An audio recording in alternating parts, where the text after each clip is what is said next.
Je vais commencer par toi, Oufoué. Peut-être parce que tu portes le nom de Oufoué. Hein? En plus, vous êtes Voilà. parenté? Ah, vous êtes parenté à nous? Non, elle c'est O, lui c'est H. C'est avec H. Avec H, ouais. Alors, dis-nous, qu'est-ce qui s'est passé? Bon, tout d'abord, Ouais. j'étais dans une histoire, comme toutes les jeunes filles, une histoire assez intéressante, où j'étais avec mon petit ami et tout allait bien. Et un matin, on a décidé de se prendre un petit chez-soi. Voilà. Et on s'est dit, ça va aller avec ce qu'on fait déjà, avec ce qu'on a à côté. Et moi, là, j'étais étudiante. Et lui, il faisait quelque chose de sa vie. Il était commercial dans une boîte. Et moi, je me disais, bon, on pouvait vivre avec tranquillement, sans pression et autres. Et quand on a commencé notre petit bout de chemin, les problèmes ont commencé au niveau de son boulot. Et ça commençait à être un peu difficile financièrement. On n'arrivait pas à gérer le loyer. C'était vraiment coincé. Et même le propriétaire venait nous dire « Ah, c'est comment vous gérez mon loyer? À quel moment ça devenait difficile ?» Et moi, tout de suite, comme on dit dans le jargon, j'ai l'esprit qui court beaucoup. Je lui dis, tiens, pourquoi on ne pourrait pas associer ce que tu fais à... Tu es commercial, pourquoi ne pas créer une page Facebook et puis déjà vendre des produits qui sont nouveaux ici, que les gens ne connaissent pas. Et ça va nous permettre de joindre les deux bouts. Et c'est comme ça qu'on a commencé, petit à petit. Et ça a commencé à marcher. Et moi, je faisais les livraisons. Et lui, il faisait le marketing sur les réseaux, tranquillement. Et moi, je faisais les livraisons, lui, il faisait autre chose. Et ça nous permettait de joindre les deux bouts. Mais arrivé à un moment, les besoins ou les charges commencent à grimper. Et après, ce que vous avez devient petit, ça ne suffit plus. Bien sûr. Donc, c'était vraiment un challenge. C'était tout un challenge. Et moi, je lui ai dit, moi, j'ai dû arrêter les cours. Donc, c'était compliqué. Je ne pouvais pas dire, ah, je retourne à la maison. Je lui ai dit à maman, je viens pendant que je me suis entêtée à tester la vie que je ne devrais pas tester. Et lui aussi. Et moi, après, j'ai pris mon courage à deux mains. Je lui ai dit, bon, on ne va pas rester dans ça. Chacun va rentrer chez lui tranquillement. On dit, il faut reculer pour mieux sauter. Ouais. Chacun rentre à la maison, tout et tout, et on essaie de se reconstruire financièrement. Moi, je fais du boulot, je continue avec mes diplômes, et au fur et à mesure, après, on se retrouve. Donc, on a engagé le processus, il est rentré à la maison, moi aussi je suis rentrée à la maison, et tout de suite j'ai commencé à chercher du boulot, et j'ai eu du boulot. Et quand j'ai eu du boulot, je l'ai eu avant lui en fait. Je l'ai eu avant lui. Donc, mon premier salaire, je suis allée le voir, je l'ai approché, vu qu'il y avait une certaine complicité entre nous. Parce que dans le couple, quand il y a une certaine complicité, il n'y a rien qu'on peut se cacher mutuellement. C'est ça. Voilà, quand il n'y a pas de complicité, bah, je peux inventer quelque chose, me dire, bon, je n'ai pas reçu mon salaire, ou bien je peux me défiler. Donc, je l'ai approché, parce que lui, quand ça allait, c'était vraiment... il faisait la même chose. Donc, je l'ai approché, je lui ai dit, ah, je viens de recevoir mon premier salaire, tout ça. Viens, on va prier là-dessus et on va voir ce qu'on va faire avec. Femme, on a toujours bon cœur. Et on a prié. Et quand on a fini de prier, je lui ai dit, bon, prends ce que tu veux. Mais moi, tu me laisses mon transport et ma nourriture et pour aller au travail, tout ça. Il m'a dit, non, je ne vais pas faire ça, tu es une femme, c'est moi normalement qui devrais... combien? C'était pas beaucoup, c'était 100 000. Ah, mais c'est trop bien. Tu donnes pas à tes parents, hein, c'est au monsieur là tu donnes. Ma mère n'en avait pas besoin. Vous aviez quel âge à l'époque? J'avais 23 ans. D'accord. Ouais. J'avais 23 ans. Ok, d'accord. 23, 24, voilà. D'accord. Et je lui ai dit, bon, ok, tu prends ce que tu veux. Moi, je prends l'argent de mon transport, de ma nourriture pour le boulot.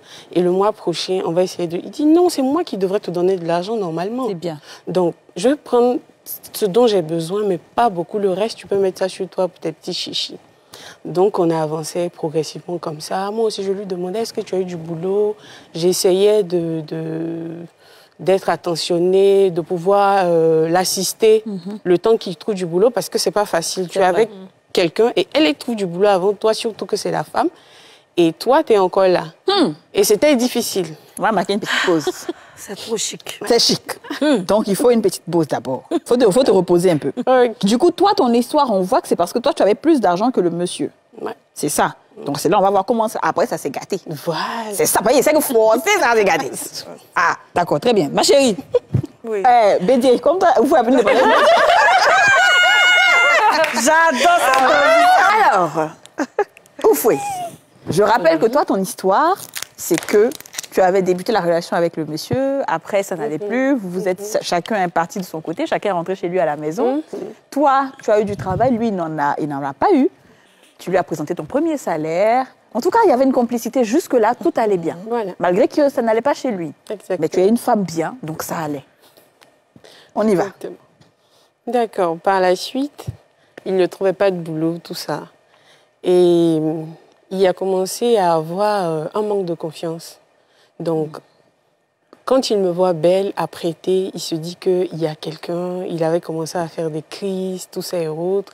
Il avait commencé à bavarder, se plaindre. Non, c'est parce que tu as du boulot et que moi, je n'en ai pas et qu'il y a beaucoup de personnes et il y a beaucoup d'hommes qui te courent après.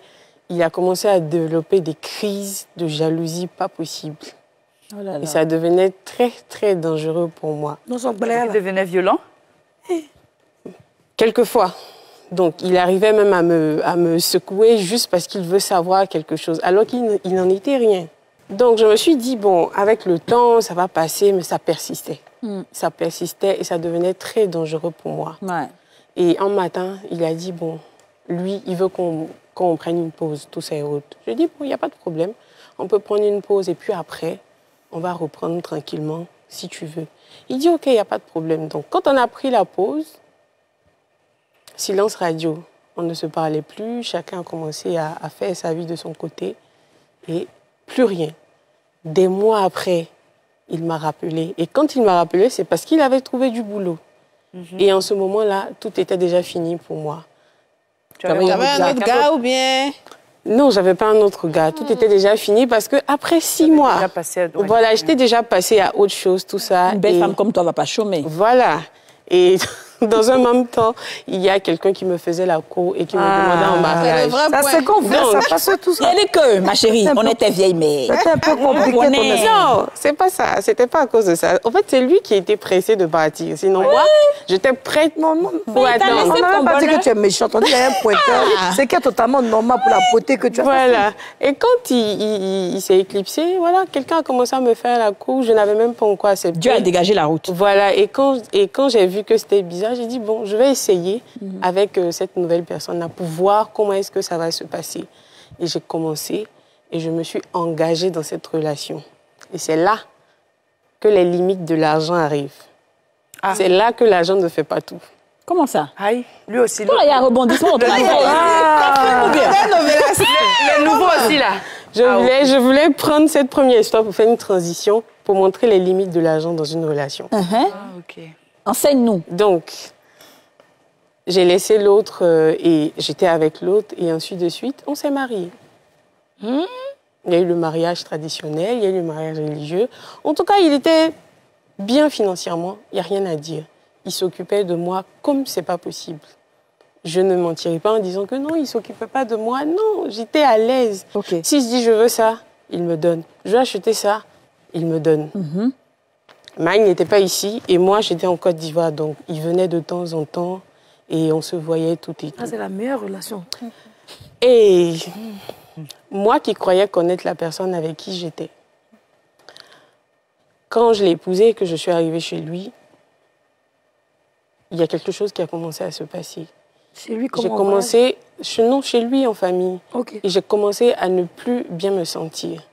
Et je lui ai demandé, bon, est-ce que je peux me prendre une petite maison et voilà notre petit chez nous, tout ça. Il dit non. Tu vis en famille. Voilà, il dit non. parents. Voilà. Il dit non, comme il n'y a personne à la maison. Et effectivement, il n'y avait personne. Tu peux rester là avec tout et tout, les gens, le temps que tes papiers soient prêts pour qu'on puisse partir. Moi, étant la bonne femme, j'ai dit, bon, OK, il n'y a pas de problème, je reste là. Et c'est là que les problèmes vont commencer. Et c'est là que je vais découvrir son vrai visage. C'est là que je vais On découvrir ne parle de pub, son on vrai parle vite, on est visage. capable de dire pub. Ouais, On parle vite. expliquer. Donc, il a commencé, quand il rentrait en Côte d'Ivoire pour me voir, il y avait, en tout cas entre moi et lui, il n'y avait vraiment pas cette complicité avec l'autre. Ça n'existait pas. C'était l'argent qui était là, comme ça, au milieu. Tu veux quelque chose, tu veux être contente, on te donne de l'argent. Pas d'affection, pas d'attention, ça n'existait pas. Il arrive en Côte d'Ivoire. Généralement, quand ce sont des relations à distance que tu retrouves ta femme, qu'est-ce que tu fais? Vous sortez, vous allez kiffer, tout ça, vous prenez du temps. Ça n'arrivait pas entre nous. C'était que des histoires. Même quand on fait un programme restaurant, quand on arrive, c'était que des histoires. Donc, à un moment, j'ai commencé à me poser des questions. Je dis, mais il y a quelque chose qui ne va pas chez moi. Ou c'est chez lui qu'il y a quelque chose qui ne va pas, moi je ne comprends pas. Ou il y a un complexe qu'il a développé que je ne connais pas, que je ne sais pas. Ouais. Et ça persistait. Il y avait même de la violence verbale. Il y avait même de la violence quelquefois physique. Et ça devenait très pesant. Et j'ai commencé à faire une dépression pas possible. Ouais. Et les gens me voyaient là dehors, ils disaient « Ah, elle est toute belle, tu es devenue toute belle là. Ton mari s'occupe bien de toi. » Donc, je profite de cette émission pour dire qu'il y a des belles femmes que vous voyez dans la rue qui vivent un enfer et des dépressions pas possibles. Donc, si elles n'ont pas d'assistante, elles risquent de se suicider. Et moi, je vivais ça. Et même quand j'essayais d'expliquer à quelqu'un, la personne n'arrivait pas à capter. Bien sûr. Donc, je gardais mon problème pour moi. C'est ça. Et donc, à quel moment est-ce que... Je gardais mon problème pour moi. Et ça chauffait, ça devenait vraiment dangereux. Ouais. Et il y a ma sœur qui me disait, bon, je sors de cette relation-là, parce que même si tu ne parles pas, bon, je vois que tu es bizarre. Je dis, non, ça va aller. La bonne femme. Non, ça va aller. Pendant que le gars, lui, il me dépeignait devant ses amis, devant les gens. Il disait que moi, voilà, c'est un pervers narcissique. Il disait que moi, je n'étais pas bien. Alors que ce n'était même pas le cas. Parce que quand même on sortait entre amis, je trouvais que ses amis étaient un peu bizarres envers moi. Et c'est 2 ans plus tard que ces choses-là sont sorties. Ah, il nous a dit que toi, tu étais une palabreuse, que toi, tu étais comme ci, que toi, tu étais comme ça. Au fond, je ne recevais pas d'affection. C'était toujours des histoires. D'accord. Rien de bon. Donc, c'est peut-être le fait même que tu n'avais pas d'affection, tu n'avais pas tout ça. C'est ça peut-être qui te mettait de mauvaise humeur aussi avec Non, je n'étais pas de mauvaise humeur, moi. Je sais pas. J'étais pas de mauvaise humeur. Donnez-nous l'exemple d'une dispute, par exemple. Vous allez dîner. Qu'est-ce qui pourrait vous emmener à vous disputer? Très rapidement. J'aurais bien aimé vous donner une raison. Il vous insulte comme ça? Après, moi, j'ai pensé que c'était un sort. J'ai rien compris. Un jour, on allait dîner au Vallon. C'est moi-même qui ai forcé le dîner. On n'est jamais sorti pour aller dîner. C'est moi qui entreprend toujours les choses. Ah, il faut qu'on sorte, on est toujours dedans, tout ça. Donc, on est arrivé là-bas. Il a soulevé une histoire, je ne connais ni la tête ni la queue. Il a commencé à faire tout un tas d'histoires. Non, quand je te parle, tu ne m'écoutes pas, des crises comme ça. Et même les serveurs nous regardaient, j'étais là comme ça. Je lui ai dit, mais bon, moi je vais à la maison, j'ai pris mon sac et je suis sortie. Il m'a suivi, il m'a ramené dans le restaurant. Il a encore fait des histoires. Et là, j'ai dit, bon, ça va, on rentre. Est-ce qu'il était marié ailleurs? Non. Là où il était? Non. Non. D'accord. Bon, bah... Qu'est-ce que tu as découvert alors? Alors, comment ça s'est arrêté? Est-ce que tu es toujours dans cette relation-là? Non. Comment est-ce que tu es partie?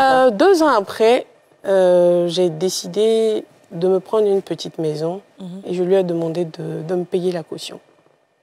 Je n'avais pas envie de raconter cette histoire, mais je pense que ça peut aider beaucoup de femmes. Ouais. Je lui ai demandé de me payer la caution pour que je puisse prendre une petite maison. Je ne voulais plus rester en famille parce que je me suis dit peut-être que c'est l'environnement familial, l'environnement qui fait ça.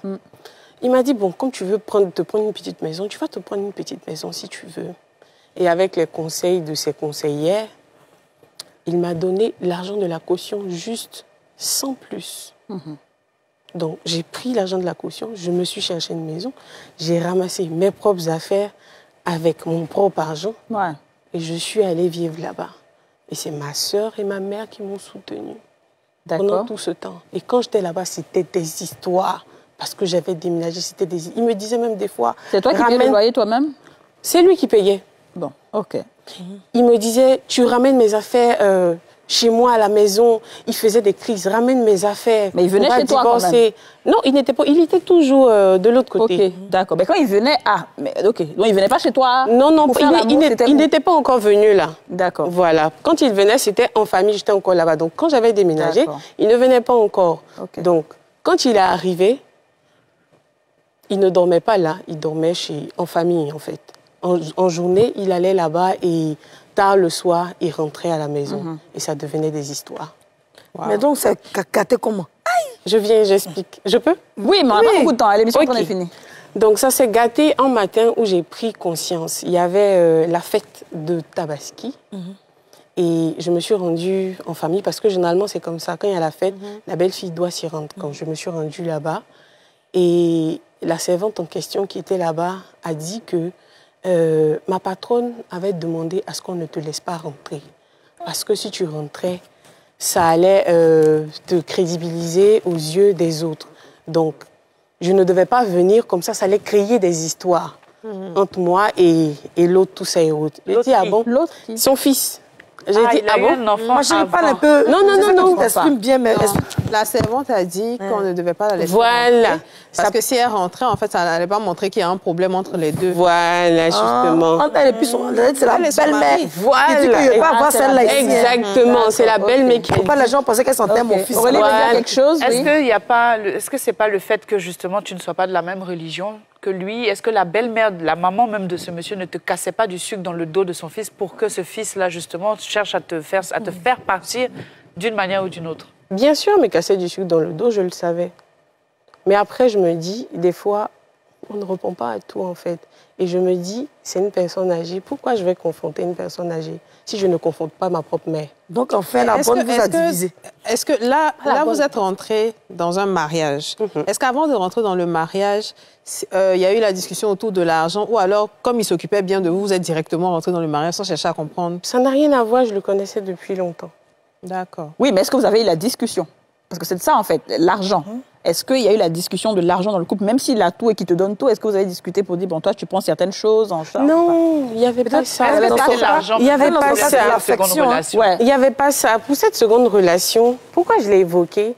J'essaie de montrer les limites de l'argent pour dire que l'argent ne fait pas tout. Parce que malgré que j'avais la sécurité financière, je n'étais pas heureuse. Oui, ça, c'est sûr.